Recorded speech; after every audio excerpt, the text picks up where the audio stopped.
Hi, welcome Mindsetters, grade 11s. We're looking at the human impact on the atmosphere and water. Guys, I can't tell you how important this is. This is not important for writing an exam. This is more important to educate your mind. Why? So that you can make informed decisions in the way you carry your life out, in the way you use water in your house, the way you use electricity in your house, the way you throw litter around, what you do with the litter that you find, etc., etc., etc. So in terms of, I always talk about that you get teaching and you get education. So these two must always merge. One is we're learning something that we're going to write an exam on and we're going to get marks for it. But at the same time, what we're learning must be internalized in our bodies so that we can make a difference in the world. Life is just so short, and in the little space that you have, you've got to make an impact, not a bad impact, a positive impact, so that when you are gone, people can say, there was a man or there was a woman that lived in this time and this is what he or she did. Remember that all the time. And one of the best gifts that God has given us is our environment, the space in which we live. And if we do not appreciate that bounty from God, it can be snatched away from us at any given time. And then we would see the destruction that follows in its path. What are we going to look at in terms of the syllabus here today? Remember, a hidden agenda or the hidden curriculum in this whole thing is that we must learn about the environment so that we can make a difference out there. But syllabus and curriculum have certain demands as well. First of all, we must identify the effect of human, that is you and me, humans, that our impact has on the atmosphere, including some of these things. There may be others as well as we go along. First of all, one of the most important ones is the increasing carbon dioxide emissions. The amount of carbon dioxide that we are releasing in the atmosphere from our activities. Increasing methane emissions, the amount of methane that we are giving off or releasing. And how are we affecting the depletion of the ozone layer? We also now, after we look at our impact, then we look at the consequence of this impact. Because we're doing X, Y, and Z, how is this going to affect us in later time? Including deforestation, desertification, drought and floods, global warming. We also want to look at the effect that our activities have on the supply of water, the supply and the quality of water. And remember, water in the environment, one of the more important things. Everything is important. Oxygen is important. Carbon dioxide also, although we have issues with carbon dioxide, but carbon dioxide is also important. And all the other gases have their role to play. But water is something that you and I cannot live without. So it's important that we look at that as well. We start our journey in this whole chapter in terms of the greenhouse effect and trying to unpack and understand what the greenhouse effect actually means. And first of all, we must understand that the greenhouse gases in the Earth's atmosphere stop heat radiating into space from Earth. In other words, they trap the heat in Earth's atmosphere. Now, what are those gases? They are methane, water vapor, carbon dioxide, and oxides of nitrogen, nitrous oxide and other oxides of nitrogen that affect the way heat is released from the Earth's surface. Now, to put it very simply, we have a small diagram to show you what is actually happening. Now, if we think about heat coming from the sun, this heat comes into the sun there, number 1. Something happens at number 2. Something else happens at 3. And then something happens at 4. Let's look at what those things are. First of all, the electromagnetic radiation at most wavelengths from the sun passes through the Earth's atmosphere. That's number 1. Coming from the sun. The radiation from the sun. So that is coming with heat onto and into the Earth's atmosphere. Then the Earth itself there the Earth itself absorbs this electromagnetic radiation with short wavelengths and warms up. So the Earth actually warms up, which is not a bad thing, because if the Earth did not warm up, we wouldn't be able to stay here. Heat is then radiated from the Earth as longer wavelength infrared radiation, and that is captured here by number 2. So these are longer electromagnetic radiation, and it's going out. So we're radiating it back into space. However, number 3, there, some of this infrared radiation is absorbed by the greenhouse gases in the atmosphere. So the greenhouse gases have the ability to absorb this heat, and they re-radiate it back to Earth. So we absorbed some heat there, we gave them back off the radiation, but some of it then bounced back into the Earth's atmosphere again. And the atmosphere warms up further compared to what it was originally. Now, as I said before, that this is not always a bad thing, because if this was not the case, then we would have been, like some of the other planets, uninhabitable because of the temperature and everything else around it. But we need to see what is this that we are talking about environment. First of all, we must understand that greenhouse gases, we have them there, we've listed them before, these 3 especially, methane, water vapor, and carbon dioxide. We have natural sources. So in other words, the Earth itself has natural sources of these things that are there all the time. And these natural sources are the good ones. They're keeping it where we want to keep it there. Okay? So methane, for example, from all the plants that die and they decompose, methane is given off from them. And this is the natural source. Water vapor is obvious from evaporation from the oceans, lakes, and river. We're going to give off water vapor. And in fact, we also give off water vapor from our bodies when we sweat, and this, the sweat is evaporated from our body. It's also a contributing factor of the water vapor that's out there.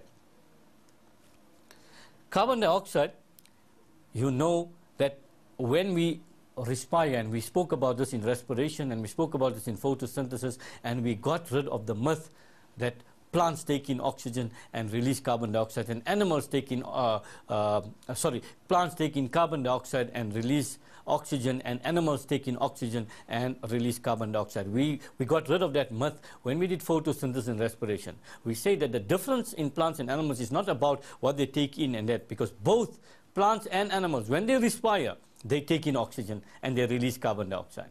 However, when photosynthesis takes place, carbon dioxide is absorbed and oxygen is released. So it's not about the organisms, it's about the processes that consume and release these different gases. So in respiration, which we have discussed before, plants and animals release carbon dioxide into the atmosphere. So this is a natural thing, because all these organisms are in the environment and they give enough carbon dioxide. We have sometimes forest fires, the natural forest fires that take place. This will release lots of carbon dioxide, and the eruptions of volcanoes, and volcanoes on their own virtue by their burning all the time will also release carbon dioxide as well. So these are the natural way in which these gases are there. And this is essential. We have to have this in the environment. So we cannot say that we must not have methane, we must not have water vapor, and we must not have carbon dioxide in the environment. This is not what we are saying. Understand that. What we also have to understand is that there are also man-made sources of these greenhouse gases. For example, methane from the rice paddy fields, from cattle, from coal mines, from landfills. The landfills are becoming an increasing large source of methane. When we get rid of the waste material at the landfill sites, lots of methane is given off. Now, some people, for example, in KwaZulu-Natal, they are using the landfill sites to recycle the methane to produce energy as well. Do yourself a favor and do some research in this regard and find out how they're doing that. So there are constructive ways in which we can deal with these issues. Water vapor, when we burn hydrocarbon fuels, we're releasing more water vapor than is necessary in the environment. Carbon dioxide, we're making cement, lots of carbon dioxide is given. And our famous one, this one would be the more common one, is that burning fossil fuels. Fossil fuels like coal, fuel, oil, etc. We're driving cars. The more cars we drive, the bigger the capacity of the engine, the more fossil fuels will be burning, the more carbon dioxide we release. And you would, if you have a parent that is buying cars at the moment, you'll notice that the bigger the capacity of the engine, they pay a certain amount when they buy the car for emissions of harmful gases in the environment. There's a tax on that now. Why? Because people have understood that these things are creating problems in the atmosphere, and we need to stem them down. We need to taper them down. The less we use these things, the better it is. Now, obviously, there's lots of other issues that we need to look at when we come to these things, but we'll come to that at the end, and we'll make some recommendations. So these are the man-made sources. Now, what's the problem with this?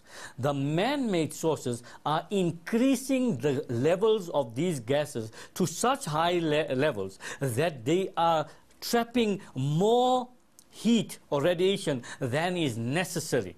And therefore, this will lead towards global warming. Notice that the greenhouse effect and global warming are two different things that we will discuss a little later as well. So in terms of that, this is what's happening. And this obviously in the long term would lead to climate change. And we are living in this era where we are seeing the effects of climate change in our lifetime. We're hearing of tsunamis. I mean, not long ago, I think it must have been 3 to 4 years ago, we had heavy tsunami in Durban. Who would have thought in Durban you're going to get such a thing as that happening? Well, it wasn't at the scale of that happened in the East, but nonetheless, it did cause damage. And this damage sometimes has an economical, an ecological, an environmental, and a social aspect to it. So we need to be careful about these things. And as is our custom, what we're learning, we'd like to learn via the questions, because your goal is that if I have this work, apart from what I told you in the start, the hidden curriculum, you must make a mindset change. Mind the pun on mindset. We are on mindset now. But when we're saying mindset, I don't mean you must change the channel. No, mindset change means you must change the way you think. The way you think about the environment. When you want to throw that wrapper out the window of your car, think again, think twice. Because that little wrapper, many people putting out small wrappers, eventually we can fill trucks and trucks with your little wrappers. When you're using plastic, think again. When you're watering your garden and you're wasting water, when your taps are leaking at home and you're wasting water, think again. When you're putting the lights and you're switching the lights on and you're leaving them unnecessarily on, think again. When you're using a million, zillion, gazillion appliances at the same time in your house, think again. Now, in terms of the curriculum again, study the following graph and answer the questions that follow. So we must look at this graph. Here's a beautiful graph there. The graph is showing us the percentage of carbon dioxide in the atmosphere in time, over time. So our x-axis has years, and a y-axis has the percentage of carbon dioxide in the environment or in the atmosphere. Notice we didn't have to put a unit here because it is already mentioned percentage here. If we said amount of carbon dioxide in the atmosphere, then in the end we would say in percent. In your units do not go in your title. The units go with the X and Y labels. Now here, even if we put time, if our heading was time, then obviously the unit would be here. Now before we actually answer question 1.1, I want to add one question here, and my question is, provide a caption for this graph. Why am I saying this? Is to inculcate in you the skill of drawing graphs. When you're drawing graphs, that's why I'm guiding you towards these little things here that we see. Now, remember that this particular graph is not drawn to scale, and we're starting here with 0,027.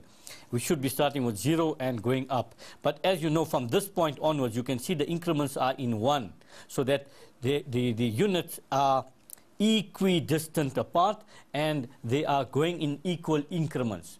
So in other words, we've left out here, if you draw a graph, then you should just draw 2 lines like this to say that I've left out X amount. But preferably when you're drawing the graph like that, you start with 0 and you move up. Obviously, these are minute numbers, so therefore it's a bit complicated to do that. But nonetheless, you do it that way. Now, the question I asked you was, what is the title of this graph? So if you look at your X and Y axis, that will give you the title of the graph, because the title must capture the independent variable on the x-axis and the dependent variable on the y-axis. This is what the title entails. So, in other words, what are we seeing? We're seeing that the graph showing the percentage CO2 in the atmosphere. Now, you don't have to say in years. You can say from 1700 to 2000. So you have captured time in a better way. You've captured time in a specific way according to this. Now, the same way in the exams, when they ask you to draw a graph, if they specify what it is about, for example, height among different pupils, but they specified in grade 12, you must include that grade 12.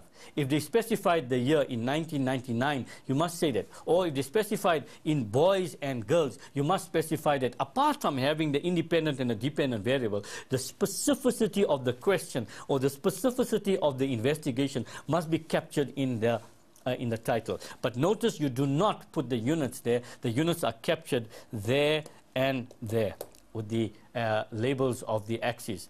This alone in an exam would have got you a mark. Without anything, one small thing missing from there, you lose that mark. There's no half mark here. You either get the mark or you don't get it. You must have it fully, complete, correct. Then you get the mark. And obviously now you can see the plotting that's done there. We haven't plotted points here, but this is a computer-generated graph, so you're not seeing the actual things. But let's look at what's happening. The level of carbon dioxide, 1700, 1800, 1850, more or less going there. Slight increase already there. But from there, we can see from 1850 onwards, a big increase in the levels of carbon dioxide in the atmosphere. The trend, the first question says, describe the trend in the graph. When they're asking you the trend, it simply means, what is this graph telling you? What info are you getting from reading this graph? What essential data is captured in this graph? That's all you need to say. Or if there's a relationship between two things, you must describe that relationship here. So they're saying there, describe the trend. So we're saying from 1700, you must be specific, you must give the time, to around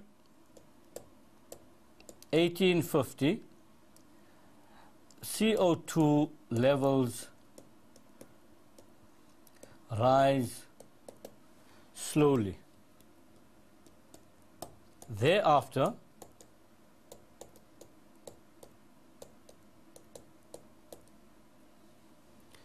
there is a sharp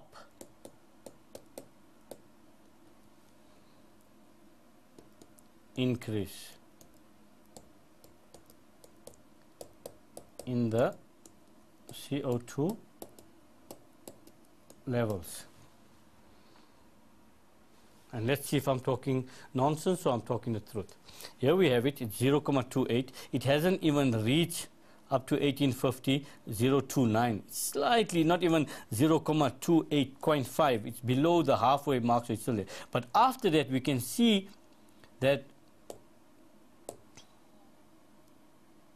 look at this happening there. So it's a dramatic increase thereafter. It may not be significant in numbers, but you can see the level of it going up there. The question then says, what was the percentage of carbon dioxide in the environment in specific years? So what they're doing is they're asking you to read the graph. Did you have to study anything for this? Not a chance. You simply had to look at the graph and you had to go to, what did they say? 1700. There's 1700. There's the line there. And the answer then is 0.028%. Then the next one was 1925. If that's 1900, that's 1950, and that would be 1925. So the thing that crosses around that line, we go across there, 0.030. 0.030%. Always include the units. And the next one says 1975. So that's 1950, that's 1975. Up there, around that area there, going across 0.33. 0.33%.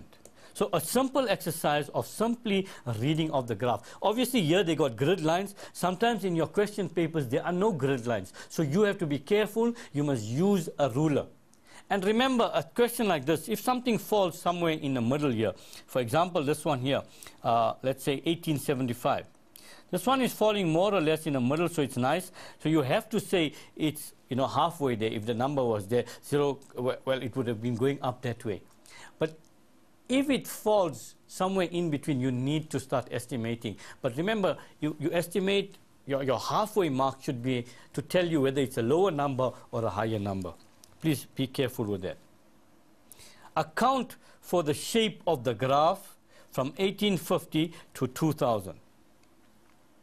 From 1850 to 2000, account for. Now the question is asking you to account for the shape of this graph.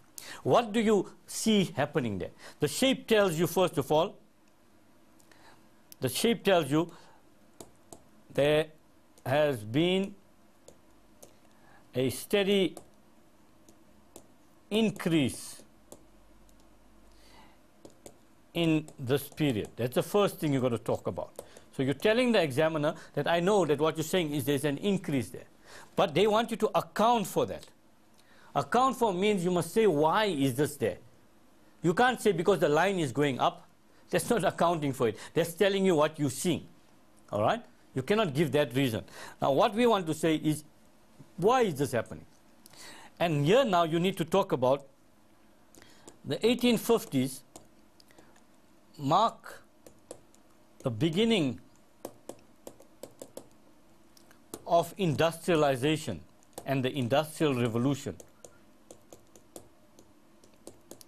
In other words, industry started booming, and this added to the CO2 emissions.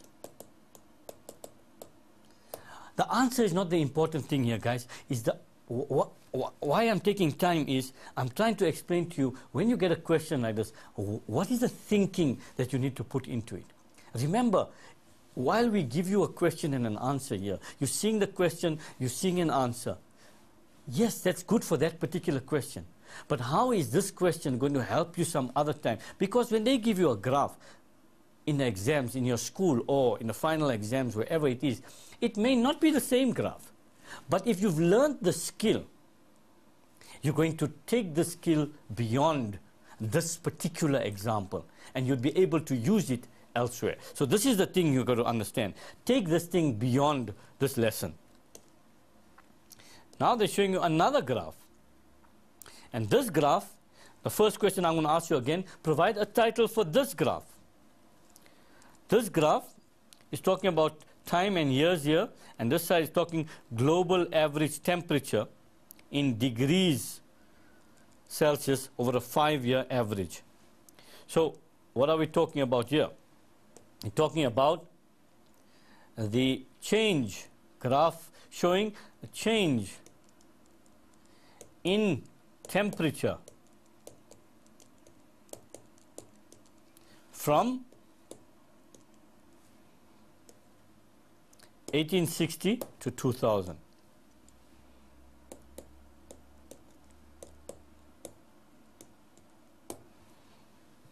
Okay?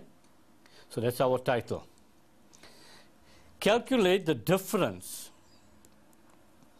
in the average global temperature between the 2 years 1990 and 1880. The difference, so difference tells you there's a subtraction process involved, and from which year? 1990, and 1990 would be, this is 1980, that would be 1990, halfway there, and 1880. So 1990 going up there, around there, we're going to estimate that it's there, and therefore we'll say that it is 14,3, and 1880 there, we're going to say it's on that line there, so it's 13,6 minus 13,6, and your answer is going to be 0,7. Okay, you're going to use the calculator if you have to. You are OBE, you need to use the calculator. Now I'm working it out without the calculator here, but 0,3 what? 0,3 degrees Celsius. You must put the unit. Okay, so that is the difference. There's an increase of 0,7 degrees Celsius. Explain the relationship between the trend in graph in question 1 and this one. Now this is now taking this beyond your normal. Normally they just ask you in that particular graph the trend. Obviously in an exam they won't do this type of thing because we have the luxury here, we're going through slowly and whatever, you can do that. If they have to do this, they would have put these two graphs together. But we know, let's look at the trend in the first graph again. The first graph was, the trend was that there is a steady, the whole, if you look at the whole thing, that over time the amount of carbon dioxide in the environment has increased over time. That is the reality of that graph. We just went, in this case, to give particular points of reference. So over time, the temperature, the amount of carbon dioxide in the environment has increased. Now what's happening in the second graph? The second graph is saying over time, the temperature, average temperature over 5 years has generally increased. So if we put these two together, we can say as the carbon dioxide levels increase in the environment, so too, when you, what am I writing there?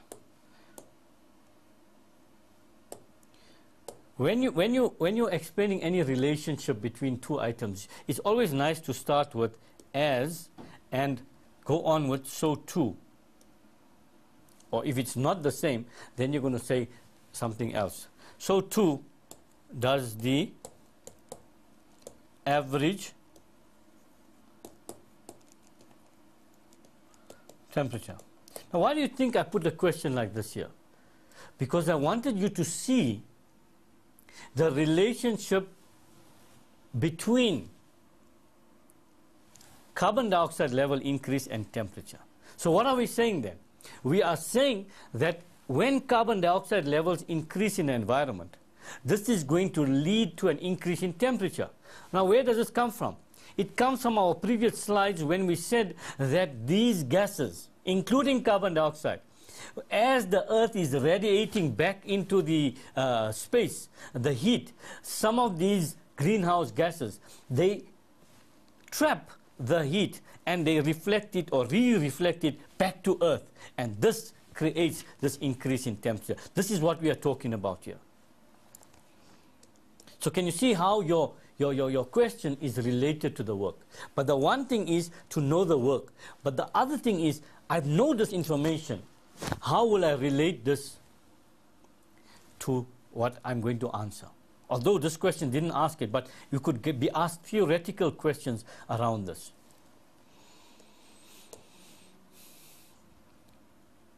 We're still with the greenhouse effect and we're looking at the human impact again. Now how did we get to this point?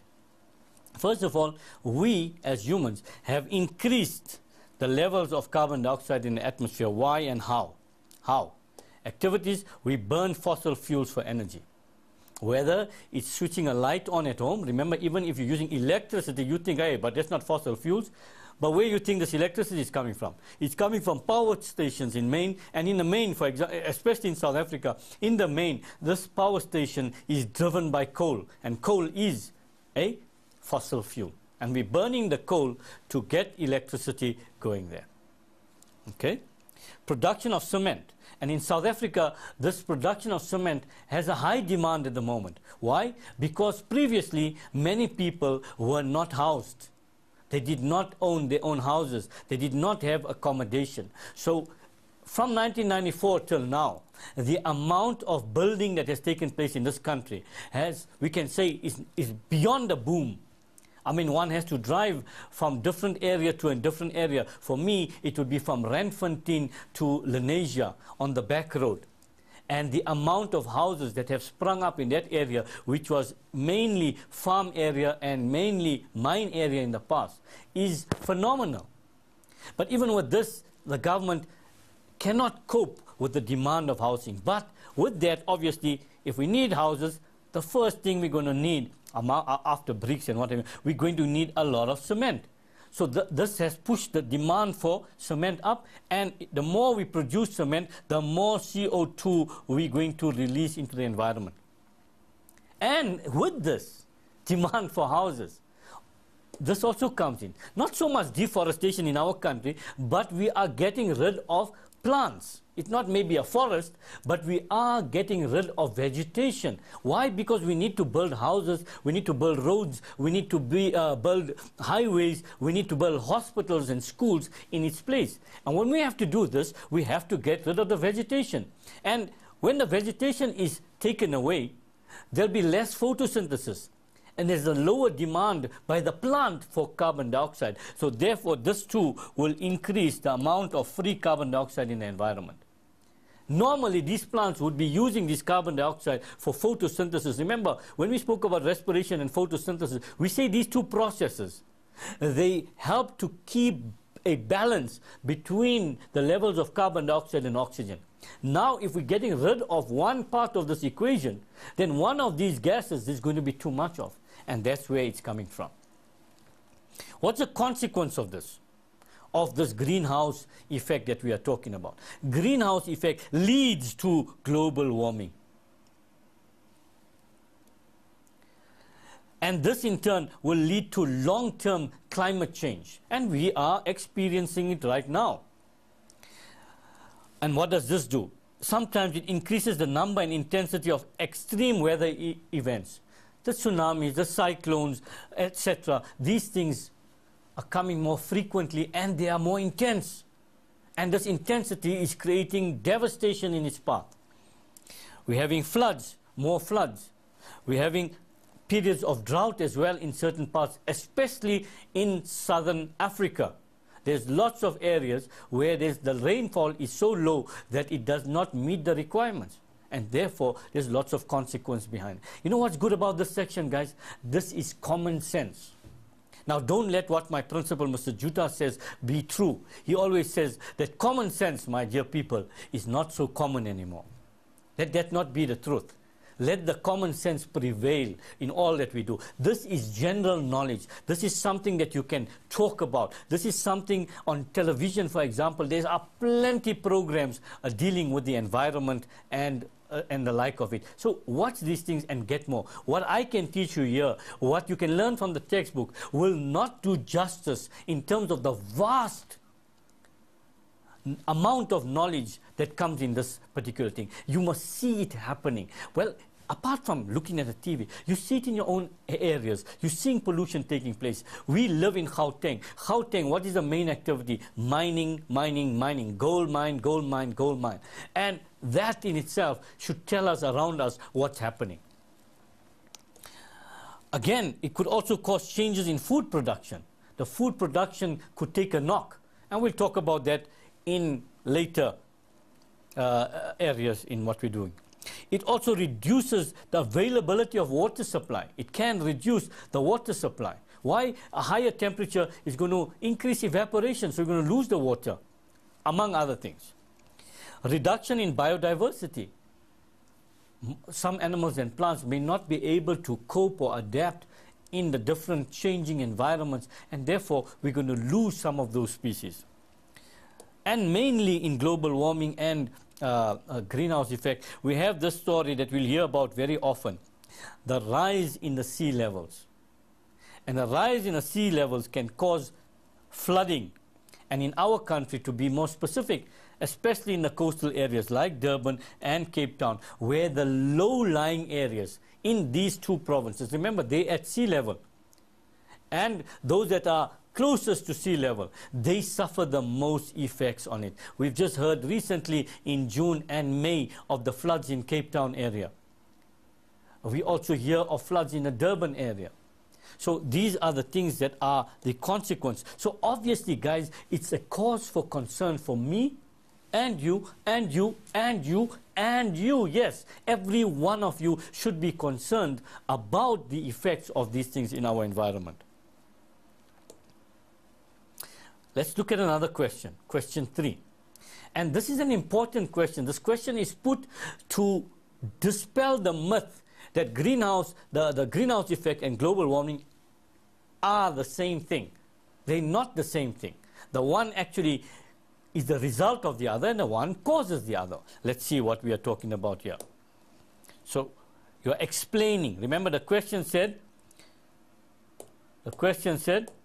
explain. Again, as I've been always telling you, the verb is absolutely crucial. What does it mean? It means you need to elaborate. You can't just go and say, give a definition and leave it at that. This is explain. Explain what? The difference. Whatever comes after the verb is what you need to do.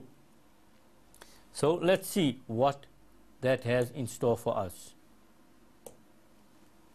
First of all, let's start with explaining each one. The greenhouse effect and global warming are not the same thing. That's the first thing. That is why this question was put up for you. Global warming refers to a rise in the temperature of the surface of the earth, whereas the greenhouse effect talks about the trapping of the heat by these natural gases that are there. So an increase in the concentration of the greenhouse gases leads to an increase in the magnitude of the greenhouse effect, called the enhanced greenhouse effect. And this enhanced greenhouse effect results in global warming. So an increase in the concentration of the greenhouse gases. The greenhouse gases are essential. They are there. But because of man's activity, we have increased this amount of these gases that naturally occur by our activities. And this increase has increased the magnitude of the greenhouse effect, which we call the enhanced greenhouse effect, and this causes global warming. We move on then to the carbon footprint. This is something that should be common because we're talking about this all the time. What is the carbon footprint? The carbon footprint is your carbon footprint is the amount of energy you use in your environment. To put it in a nutshell, that's what it means. Let's see what we are talking about here. It refers to the amount of carbon dioxide generated through human activities. This includes transportation, obviously using cars, buses, railway, whatever we're using, that gives off carbon dioxide.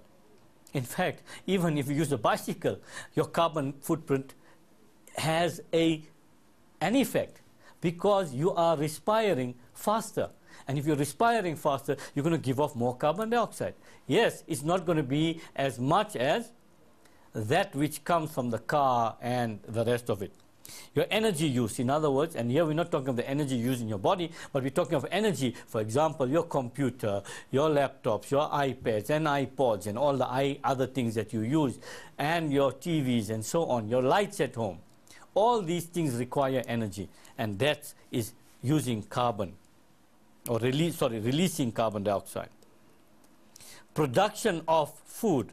When we're producing food, we are going to release carbon dioxide as well. Production of goods in the manufacturing sector, we're making goods. So the more you're buying goods, the more you are you are using carbon dioxide, or the more you buying goods, the more you are contributing towards the release of carbon dioxide. So your carbon footprint is what I told you, is the sum of all emissions of carbon dioxide which were directly or indirectly produced by your activities in a given time frame. A carbon footprint is usually calculated for a year. In 1 year, how much of carbon dioxide did you and you and you and you and all of you produce? And this is what we are talking about. And the goal, people, of teaching you this is that you learn how to reduce your carbon dioxide emissions in the environment. We are reliant heavily on imports. We're importing goods from other countries, and when they produce those goods, they are increasing their carbon dioxide emissions. So indirectly, we are contributing to that as well. So you must think about that as well. Okay, let's look at another question.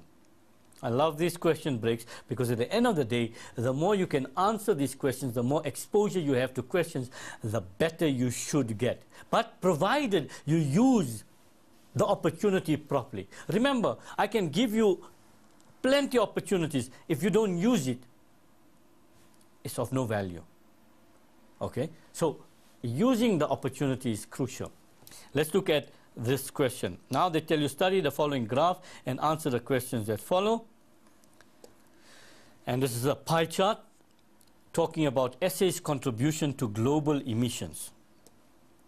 And they're telling you here, China on its own, 25.42%. US 17.9%. India 5.25%, Russia 5.14%, Japan 3.62%, SA 1.49%. The rest of the world 41.18%. Let's do a quick addition here.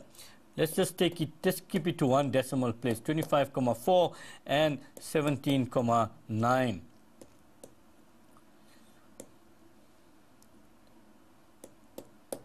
Look at these two countries, China and the United States. They make up 43% of the global emissions. That's close to half. Just two countries, China and the United States. They make up at close to half of the global emissions. This is found from our website, www.urbanearth.co.za. There's some interesting other facts and statistics that you will find about carbon emissions in this particular site. Visit the site and see what you can. Remember, this section, the more you read about it, the better understanding you will get. And start in your schools to set up little structures that will conscientize people about this. Then you are learning.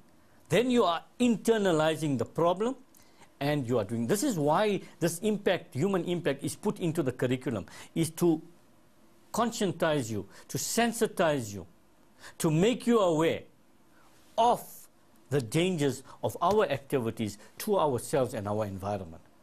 Okay? Now, that was just a little interesting thing there.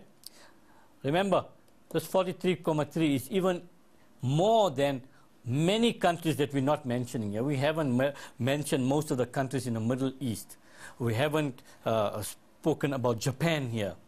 We haven't spoken about other countries, Pakistan, there's so many, Brazil, there's so many countries we haven't. All that together, China and United States are more than that. We talk about that just now. Now it says calculate the difference of the emissions between the United States and the combined emission. Oh, sorry, we did mention Japan. I said earlier we didn't. We did mention Japan there. And the combined emissions of South Africa, Japan, Russia, and India. Show your working. What must you do first? The United States, the figure is given to you. But this figure here, India, Russia, Japan, and SA, you need to add it. So what is that? Let's look at it now. Let's put that here.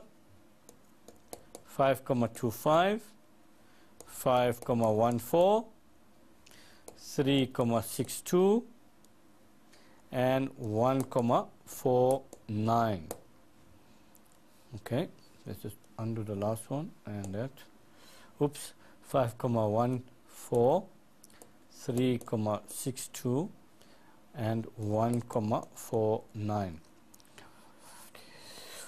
20, 4, 5, 11, 15,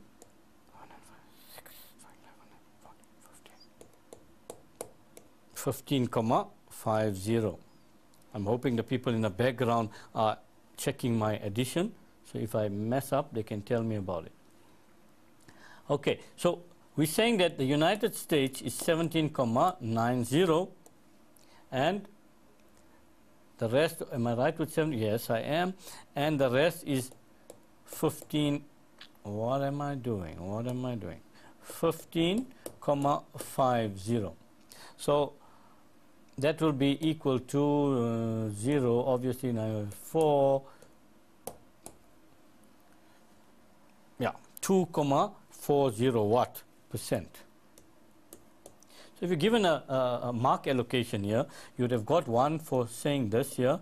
In fact, here, you either show this, you show this. It's always better to show this in brackets. In other words, you will do the following: 5,25 plus 5,14 plus 3,62 plus 1,49. And then you show this total. Then this total here. Then you do this operation, then you would got your marks here. If it was 4 marks, you would have given you 1 for this, 1 for that, that's 2, 1 for this, and 1 for the percentage. You would have got 4 marks. If it's 3 marks, they may have given you only 1 mark in the last part there. So be careful when you're doing this, and obviously you can use calculator if you want to, but you must start using the brain a little bit and start adding and subtracting in your mind as well this way. Okay, we're still with the same graph. Give a reason why the US has a larger percentage than other countries mentioned in 4,1. So in other words, what we're saying is, why is the US having a larger percentage than these two? It's just a small percentage, the difference. It's only 2,4. But how many countries are we talking about? We're talking about 4 countries. And these 4 countries are not small countries. They're quite big in the structure of their country. So why is it that? And the answer that should come out there, that US is a so-called developed country and therefore very industrialized and heavily reliant on energy from fossil fuels. That is why they're going to give off more emissions. And their production, and remember, US is exporting a lot of their goods. So they're going to manufacture lots of goods to send out. However, if you look at the reality, lots of United States stuff is also made elsewhere. So there's other reasons you've got to look at. Don't keep your blinkers on. You've got to look outside the box. Look outside the box. And talk about it there. So in terms of that, developed country, industrialized, heavily reliant on energy from fossil fuels. In addition to that, they are non-compliant with the Kyoto Protocol, where the countries have committed themselves to reducing their emissions over time. And you can follow up on the Kyoto Protocol. It's probably written in your textbook, and you can look at the internet for that as well. So this is the story around that, and we need to obviously look at that as a reason. Now, one of the past papers in grade 12 sometimes, what would you advise, how would you convince, rather, the United States to be compliant to the Kyoto Protocol? First of all, compliance, they said, how would you convince them, or how would you encourage them? So you can't go the negative route and say ban and fine and so on. You start by saying that you need to explain to the country, to the President of the United States, for example, you need to explain to him the effect that their emission is having, not only on them, but on the rest of the world. That what they're doing there is affecting the whole world. So you need to let them understand that. First of all, And secondly, then you will go further to tell them that, look, when the whole world suffers, you're going to suffer with us regarding this. So you've got to let them realize that it's not affecting the rest of the world only, but it's going to affect you as well. So get that idea first. Failing which, then we need to go the other route. But whether that's possible or not, that's another story for another day. Whether you can impose fines on the United States, whether you can put ban on the United States. We're doing it all over the world in terms of banning this and banning that and sanctions against certain countries for non-compliance of other things. But can we do this to the United States? This is a debate for your class. Sit in a class and talk about this. Divide them into groups and talk about this, whether this is possible or not. And if it is not possible, why it is not possible. We need to look at that as well. We move on to the ozone depletion. First of all, we need to understand what is this ozone layer that we're talking about. And notice that whatever we're talking about is following on to our initial story about the amount of carbon dioxide and other gases in the environment. All of these things here have some effect or the other on what we are talking about now as well. But this one here is a little bit more specialized in what we're talking about. First of all, let's understand what the ozone layer is. The ozone layer in the stratosphere filters and protects the Earth from harmful UV rays of the sun. So in other words, it's a cover around the Earth's surface that filters the radiation of the sun before it reaches Earth, before we get it via radiation. Before that sunlight hits you on your face or on your body, the ozone layer filters it. So the intensity of the sun's UV rays is decreased as it goes through the ozone layer. Okay? And that's what's happening there. Here's your ozone layer here. When the sun's radiation comes there, some of it comes through and the others is gone out that way there. But as we are using CFCs, especially chlorofluorocarbons, when we are using this, we'll talk about that just now, what happens is the level of the protection is getting depleted.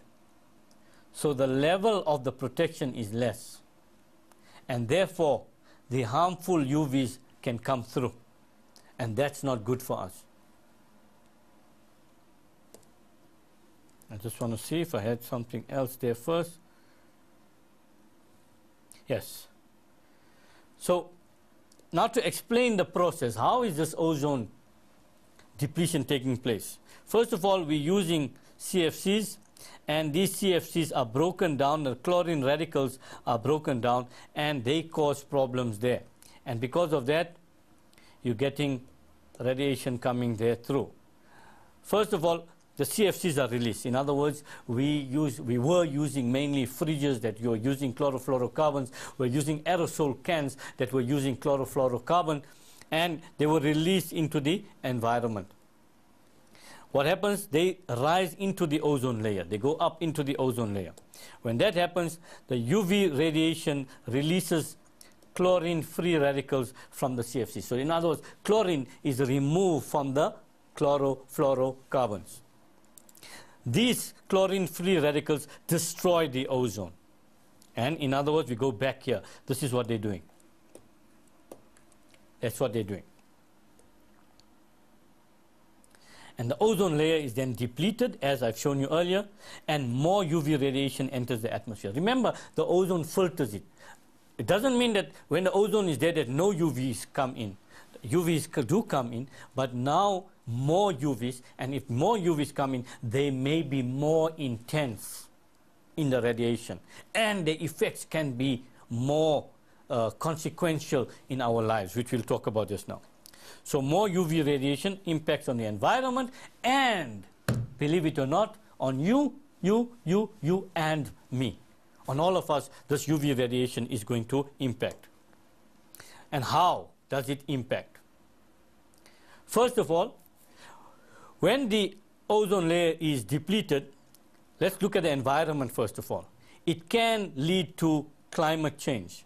Climate change in a way that accumulation of the ozone and acid aerosols causing worsening air pollution, and because of that we may have more acid rain. And we have acid rain, then the plants are going to be damaged, and it's going to affect human health, especially respiratory. They're showing you the lung here. Respiratory problems and heart problems are caused by this change in the environment. Addition to that, we have photochemical formation of the tropospheric ozone. In addition to that, we're getting increased UVB radiation reaching the Earth's surface. And what does this do? It has direct human health effects. For example, the rise in the incidence of skin cancer because the radiation. That is why you'll notice the drive from the 1970s to the 80s to right now of the essential promotion of using protection when you go into the sun. While you're in the sun, you preferably be rather under an umbrella, number one, or a shade net of some sort, or a little tent, or in the shade. Alternatively, make sure that you are protecting your skin against the harmful UV rays by using strong sunblock. You need to do research in terms of what works and what doesn't work. So that is there. It also causes eye damage, where it increases the incidence of cataracts and blindness among people. So guys, I'm not saying this to scare you. These are the facts. These are research facts that have been put out there by scientists, that they're seeing that these things are being increasingly found in the human population, and they're tracing it back to the harmful exposure to the UV rays. So that's already there. At the same time, it can also cause damage to materials, paint, rubber, etc. in the environment. So in other words, it has an economical devastating effect. That means you're going to have to paint the thing more. You've got to, you've got to replace the plastic material. You've got to replace the rubber that you're using, etc. It can also cause damage to the biological food chain. There's less plankton in the ocean, and because there's less plankton, there'll be less food for the fish, and therefore you're going to have less fish, and because of that, there's going to be smaller fish, larger fish, and in other words, that whole food chain can be damaged. In terms of the terrestrial environment, it reduces the crop yield, and it causes stunted plant growth. Now, this is not good for many reasons. For a start, the stunted plant growth, that means it will only cater for a certain amount of animals and certain types and sizes of animals. So therefore, some of the other animals will have to move somewhere else. So that causes a food chain problem as well. At the same time, a crop yield. If there's a crop yield in a country like South Africa that depends a lot on export of crops, obviously, economically, we're suffering because of that. That's one. So therefore, our exports will be less than our imports, and therefore we have a current deficit, and that's why we're seeing the economy slowing down as well. So it's an economical effect as well. At the same time, stunted plant growth is not good for us. If the plant growth is stunted, if the plant growth is smaller, etc., it's going to be bad for the farmers, especially because they're not going to get the price for that particular plant in nature as such.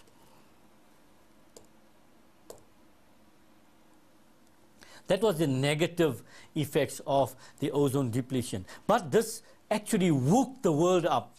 It woke the world up. It shook the world up, because this is happening when scientists start talking to them about the ozone depletion. And therefore, they came up with the Montreal Protocol.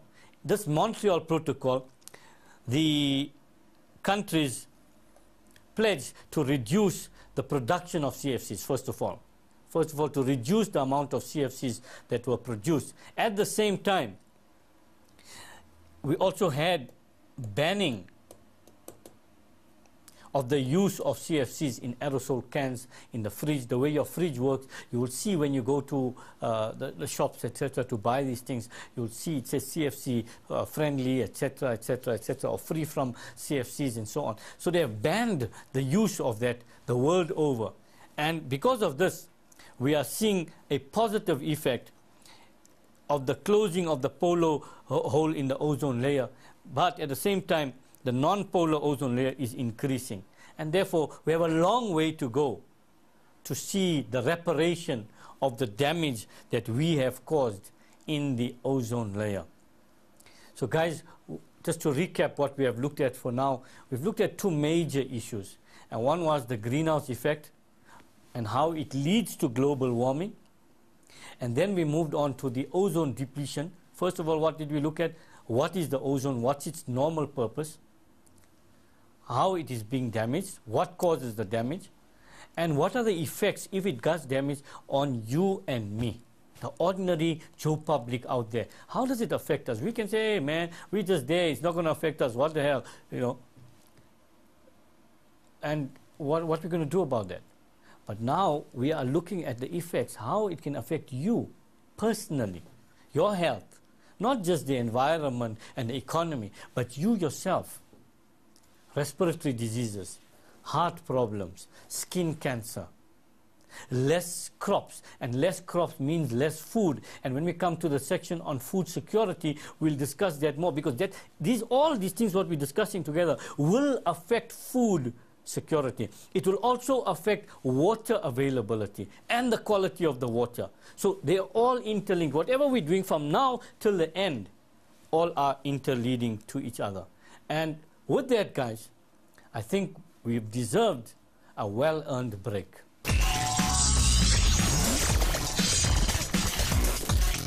Hi guys, and welcome back. I'm hoping you had a nice snack, you revitalized yourself, and you are ready to rock and roll again. We now move on to deforestation, and this again, common sense should prevail. Deforestation. D means without, removing. And by now, you should know what a forest is, okay? So deforestation then is the permanent destruction of forests in order to make the land available for other uses. So there was a forest, but it was destroyed to get rid of it so that other parts of the world would take over for different reasons.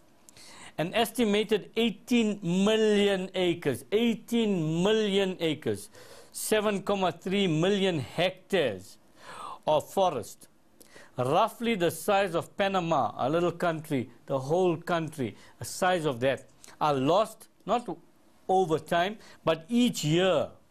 So every year we're losing forest to the size of Panama. Now, again, you can go back to the atlas and you can go to other resources to see the size of Panama. And, well, the size of Panama is what we are saying here, 18 million acres. And this is according to the United Nations Food and Agriculture Organization, FAO, the acronym for that.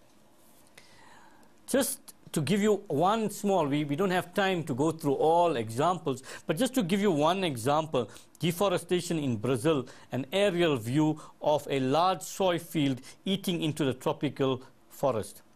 It was the forest. This whole area here for the production of soy has taken away the forest in that area.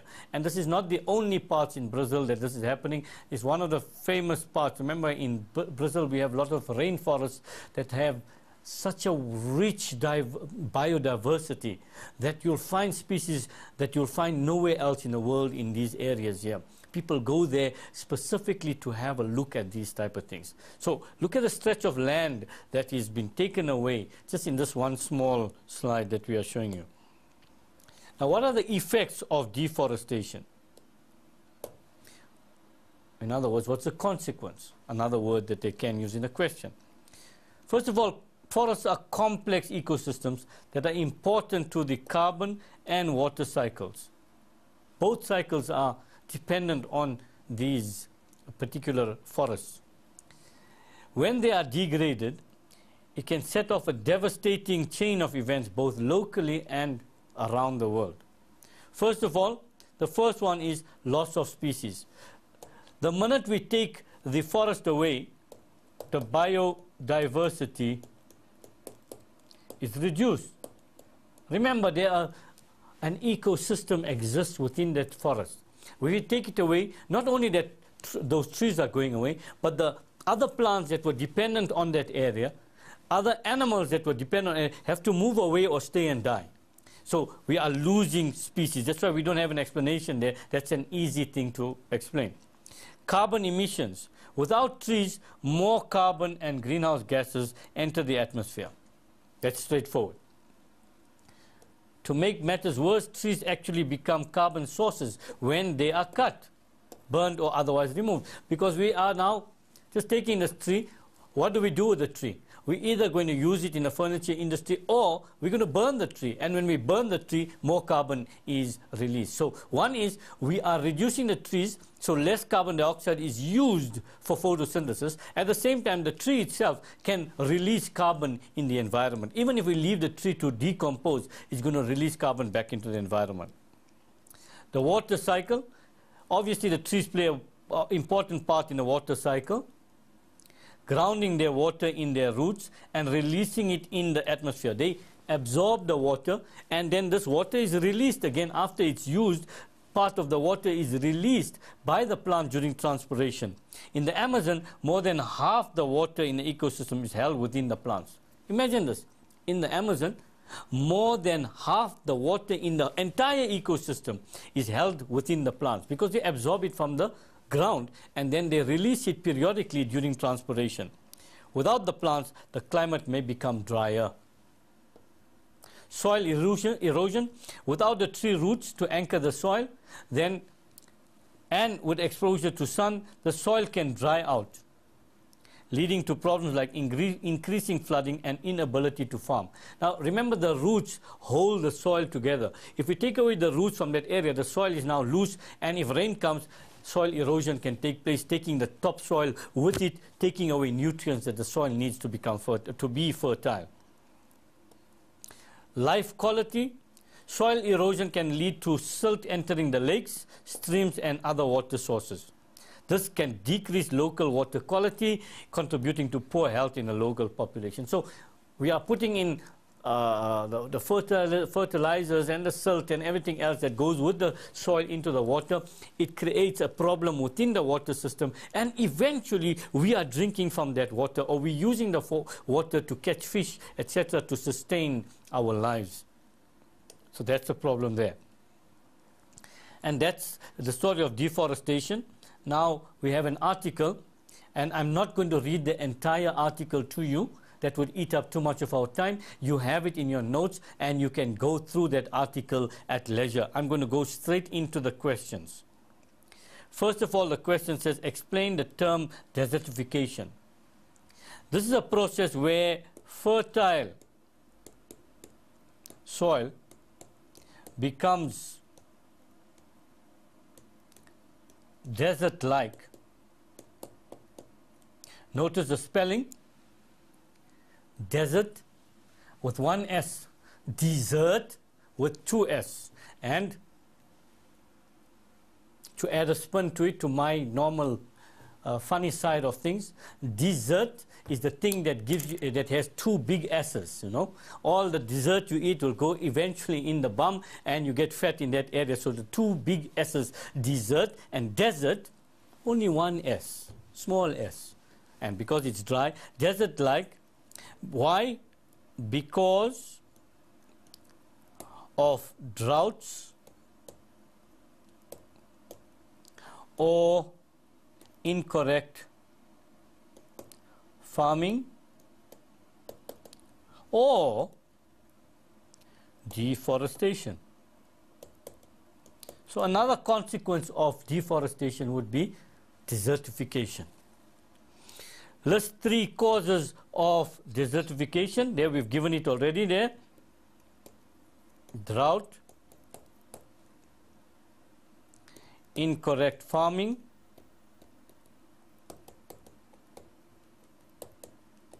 and deforestation.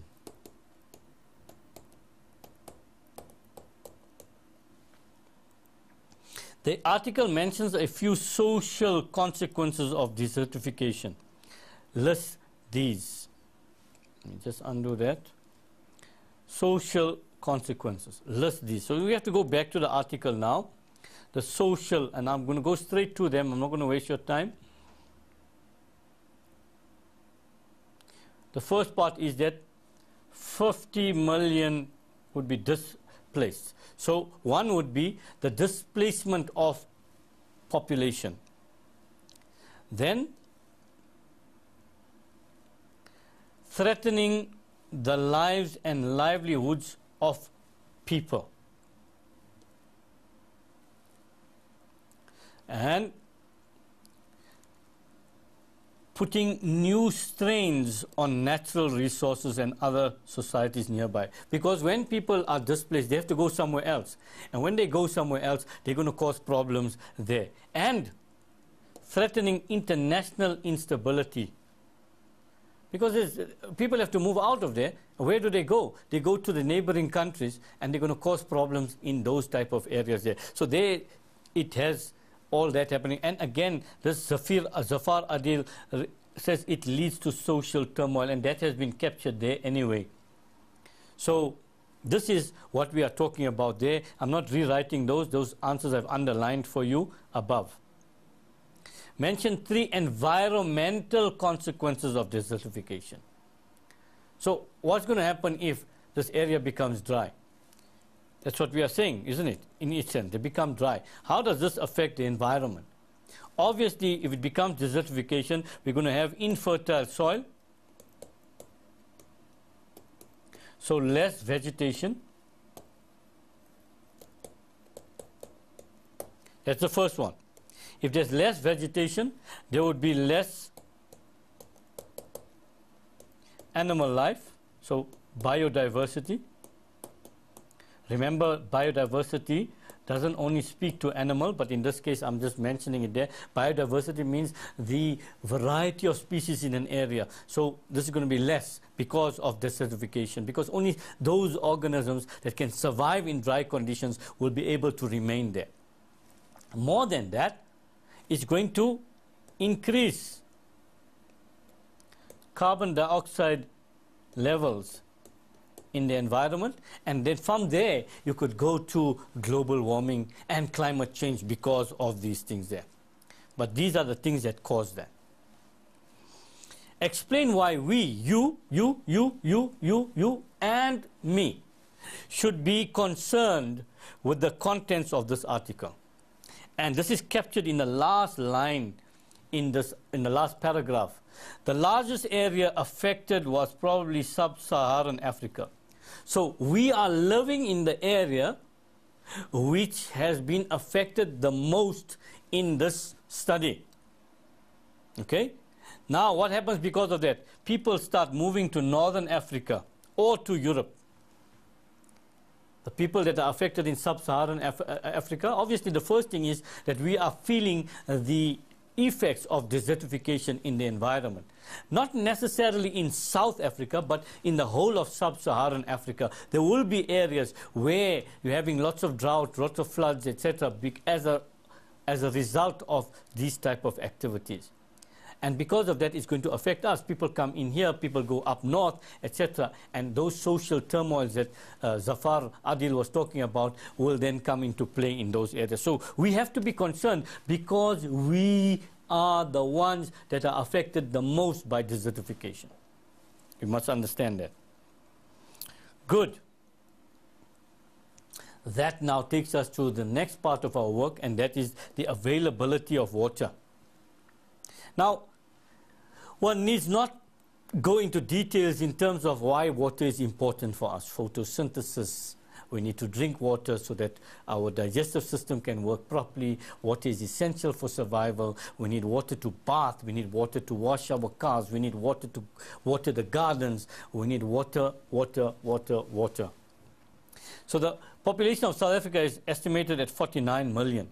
More than 80% of our land surface is arid or semi-arid. It's dry.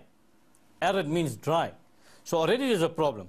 The average rainfall in country is 450 millimeters per year. It is about the lowest compared to other countries. So that's a problem already. A large proportion of our water comes from where? From the surface water of rivers, lakes and dams, while smaller proportion comes from groundwater, that means the water table, and a reused water. Very small proportion in this country use reused water, recycled water. Now, obviously, the availability of water is determined by certain factors. There's certain factors in the environment, and what you and I do will affect the availability of water. In other words, the amount of water we can have. So I have put it together in an essay as such, so that we can go through it as an answer to a question. And what we've done there is saying, write an essay in which you explain the factors determining water availability. So these factors, take each factor and elaborate on these factors. Obviously, you have at your hand a textbook that's going to guide you in this. They list those factors, and we need to elaborate and put it together as a nice, tidy, packaged essay to explain this. So the first point there is increased global temperature. Global temperature is increasing. How does that affect water? It leads to increase in average temperatures. That's number one, the global temperature. This leads to increased rate of evaporation. Obviously, the hotter it is, the more you will sweat, the more the water from the water table, the water from, especially from the rivers, the surface of the rivers, the lakes, the sea, etc., will evaporate, and we're losing water from there. And plants as well, will transpire more. And when they transpire, water is evaporation. Obviously, this will reduce water availability. Next heading is more frequent droughts and floods. You'll notice this droughts and floods is pervading in this section. And the idea about it is the same, whether you're talking about it in the first part, our impact, the second part, water availability, or the third part, food security, because it has the same effect. Okay? So global warming has increased the intensity and frequency of droughts and floods. In other words, we first say, why are there more floods and droughts? Because of global warming. A further increase in temperature will bring more persistent droughts, which in turn will decrease water supply. Flooding too affects water supply as it destroys safe water supplies, fresh water supply. When flooding happens, the fresh water supply is destroyed and is lost in the flooding, and this causes problems. It also displaces people and causes damage and death in its path. Any flood will do that. Drought also will displace people and cause death also in its path. Next one.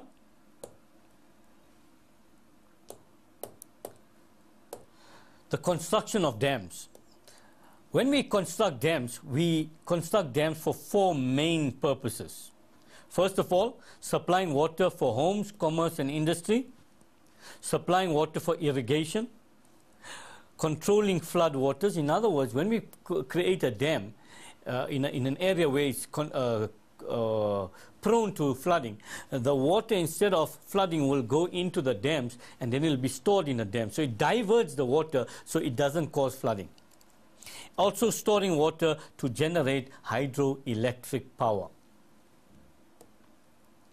But at the same time, it has some drawbacks when we construct dams. The construction tends to affect the people and their livelihoods. In other words, people living in that area may have to be moving away because of the construction of the dam. Also, the natural balance of a river may be upset. The natural flow, etc., of the river now is going to be upset because we're building a dam across a river. For the purpose of that essay, that's enough to say there. Destruction of wetlands. Now, this is a serious problem when we destroy wetlands. First of all, normally, wetlands provide water for domestic and livestock use, and also for irrigation. The vegetation in a wetland also serves to filter the water as well. So it purifies the water as it goes through the vegetation.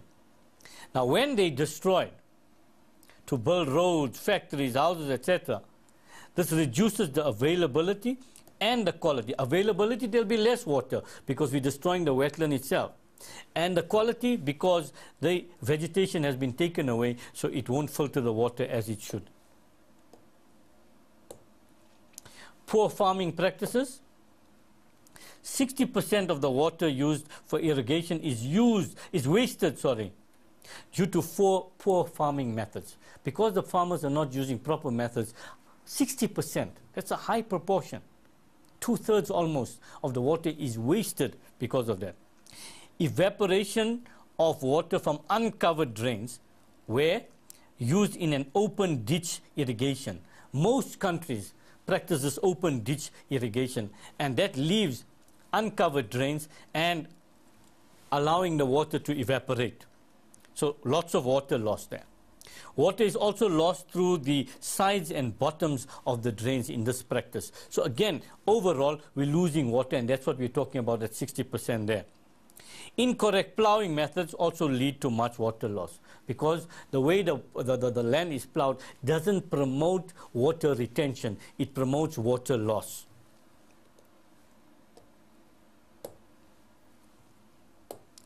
Exotic plantations and depletion of the water table. Exotic plants are able to use soil water that is found deeper down, as they may be adapted to by having deeper rooting systems. So because they have deeper rooting system than the indigenous plants, they can go further down because the water generally is found deeper down. And these plants can go there and then use up the water. Many of these exotic plants need large amounts of water. They need more water than the indigenous plants. Therefore, they are consuming a lot of the water. This reduces the water table further and reduces water available for the indigenous plants and animals and for domestic, commercial, and industrial use. Can you see how we're linking what we are saying in terms of the availability of the water? Boreholes and the effect of aquifers. If too many boreholes are drilled over a small area, the aquifer may run dry. This may affect water supply. The aquifer refers to the rocks that have the ability to retain water in the water table. Rocks or the gravel that's found there, they form an aquifer. Aquifer is an area of storage of water. Now, when we drill boreholes, the idea is to drill into those aquifers and to take out the water. Now, if in a small area, lots of people have boreholes, they then cause the aquifer to dry out, and then it can affect our water supply. Cost. This is an important factor. The cost of water. All South Africans, I should have said here, are supposed to receive the first 6 kiloliters of water they use each month free, at no cost.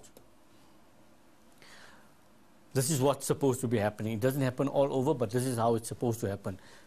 All the people are supposed to get the first part. So that makes, again, this is enshrined in the Constitution, which says that all people must have access to water. It's in the Constitution. And therefore, it's one of the few countries that does this here. Now, how can we, over and above this, discourage water wastage? What do municipalities do? They charge for water on a sliding scale. In other words, the higher the water use, the higher the charge per unit of water. So up to a certain point, you are charged X amount for water usage. If you go beyond that, that means you are using too much. If they're looking at the average that you're supposed to use, then you get punished on that, not on the initial, but every unit thereafter, you get charged higher rates. Notice we've also introduced now in all the municipalities what they call an environmental levy. The higher your usage in all, not only in water, lights, etc., the higher that levy is going to be. So this is a way that the municipalities are trying to discourage wastage. Individual costs of water can be reduced by installing rainwater tanks so that we can get natural water and use that for all other purposes. Using grey water. Grey water is the water that is released from your shower and from your washing of from the kitchen, etc., washing dishes and stuff. If you collect that water and use it in a garden and for other purposes, then you would be saving the water that you are using. Remember, it's a cost also that you're going to save, because the less water you use, the less you're going to pay the municipality, and this can be a saving. So we use it for gardens, etc. And lastly, we can use boreholes. But remember, we need to take that in context of the previous point where we said too much boreholes in an area can cause problems as well. But if you use boreholes, obviously, it's going to be your water and you're going to pay less. Unfortunately, however, when people have these boreholes, because they have the sense that I'm not paying for it, it's for free, then they tend to waste more. So this attitude must change, that when you have those boreholes, don't think about the cost only in terms of rands and cents, ching, ching, ching, ching only. Don't think about that only. Think about the fact that water is a gift from God. If you keep it that way, then you won't worry about the cost factor. You'll think that I have a responsibility to safeguard the water because this is a gift from God. I must appreciate it and I must use it sparingly. And that whole answer of that essay, by the way, covers the whole section of water availability. Guys, we've said a mouthful. And with that, I will leave you to go over your textbook, go over your question papers, go over other resources to read more. I encourage you to read. Watch a little bit of documentaries, leave all the Sevendelans and the generations and all that out for a while. Watch some good documentaries that will tell you much, much, much, much more than we could capture in this little time. I leave you with that. Good day and God bless. What the greenhouse effect actually means. And first of all, we must understand that the greenhouse gases in the Earth's atmosphere stop heat radiating into space from Earth. In other words, they trap the heat in Earth's atmosphere. Now, what are those gases? They are methane, water vapor, carbon dioxide, and oxides of nitrogen, nitrous oxide and other oxides of nitrogen that affect the way heat is released from the Earth's surface. Now, to put it very simply, we have a small diagram to show you what is actually happening. Now, if we think about heat coming from the sun, this heat comes into the sun there, number 1, something happens at number 2, something else happens at 3, and then something happens at 4. Let's look at what those things are. First of all, the electromagnetic radiation at most wavelengths from the sun passes through the Earth's atmosphere. That's number 1. Coming from the sun, the radiation from the sun. So that is coming with heat onto and into the Earth's atmosphere. Then the Earth itself, the Earth itself absorbs this electromagnetic radiation with short wavelengths and warms up. So the Earth actually warms up, which is not a bad thing, because if the Earth did not warm up, we wouldn't be able to stay here. Heat is then radiated from the Earth as longer wavelength infrared radiation, and that is captured here by number 2. So these are longer electromagnetic radiation, and it's going out. So carbon dioxide, you know that when we respire, and we spoke about this in respiration, and we spoke about this in photosynthesis, and we got rid of the myth that plants take in oxygen and release carbon dioxide, and animals take in, plants take in carbon dioxide and release oxygen, and animals take in oxygen and release carbon dioxide. We got rid of that myth when we did photosynthesis and respiration. We say that the difference in plants and animals is not about what they take in and that, because both plants and animals, when they respire, they take in oxygen and they release carbon dioxide. However, when photosynthesis takes place, carbon dioxide is absorbed and oxygen is released. So it's not about the organisms, it's about the processes that consume and release these different gases. So in respiration, which we have discussed before, plants and animals release carbon dioxide into the atmosphere. So this is a natural thing, because all these organisms are in the environment and they give enough carbon dioxide. We have sometimes forest fires, the natural forest fires that take place. This will release lots of carbon dioxide, and the eruptions of volcanoes, and volcanoes on their own virtue by their burning all the time will also release carbon dioxide as well. So these are the natural way in which these gases are there, and this is essential. We have to have this in the environment. So we cannot say that we must not have methane, we must not have water vapor, and we must not have carbon dioxide in the environment. This is not what we are saying. Understand that. What we also have to understand is that there are also man-made sources of these greenhouse gases. For example, methane, we're radiating it back into space. However, number 3, there, some of this infrared radiation is absorbed by the greenhouse gases in the atmosphere. So the greenhouse gases have the ability to absorb this heat, and they re-radiate it back to Earth. So we absorbed some heat there, we gave them back off the radiation, but some of it then bounced back into the Earth's atmosphere again. And the atmosphere warms up further compared to what it was originally.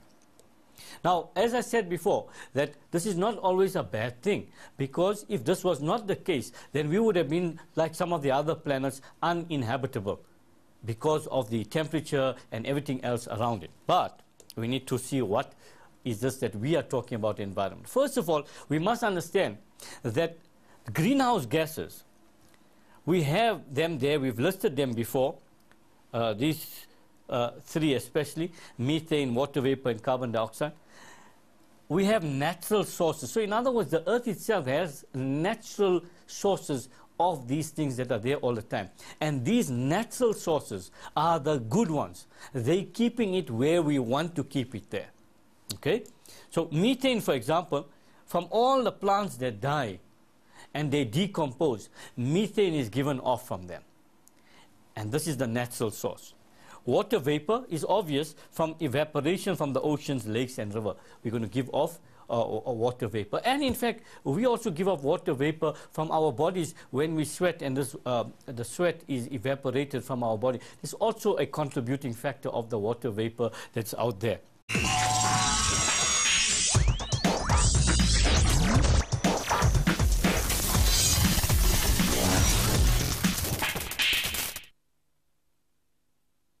Hi, welcome Mindsetters, grade 11s.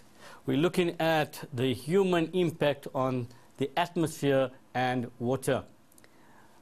Guys, I can't tell you how important this is. This is not important for writing an exam. This is more important to educate your mind. Why? So that you can make informed decisions in the way you carry your life out, in the way you use water in your house, the way you use electricity in your house, the way you throw litter around, what you do with the litter that you find, etc., etc., etc. So in terms of, I always talk about that you get teaching and you get education. So these two must always merge. One is we're learning something that we're going to write an exam on, and we're going to get marks for it.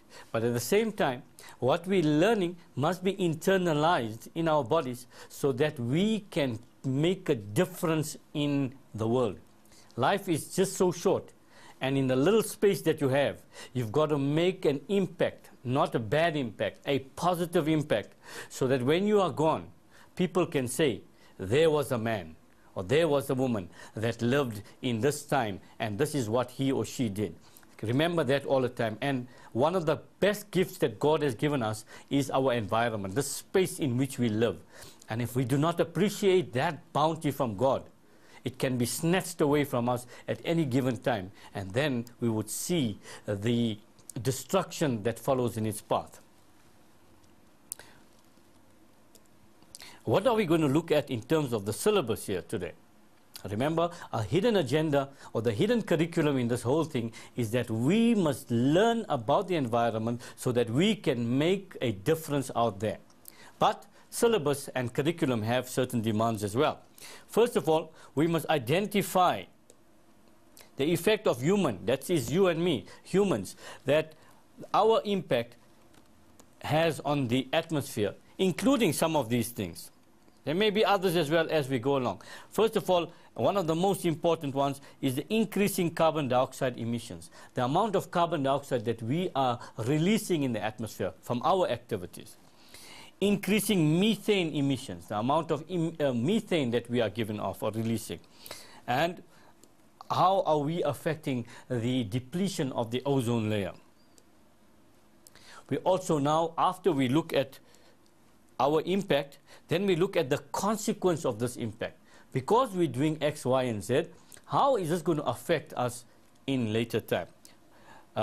Including deforestation, desertification, drought and floods, global warming. We also want to look at the effect that our activities have on the supply of water, the supply and the quality of water. And remember, water in the environment, one of the more important things. Everything is important. Oxygen is important. Carbon dioxide also, although we have issues with carbon dioxide, but carbon dioxide is also important. And all the other gases have their role to play. But water is something that you and I cannot live without.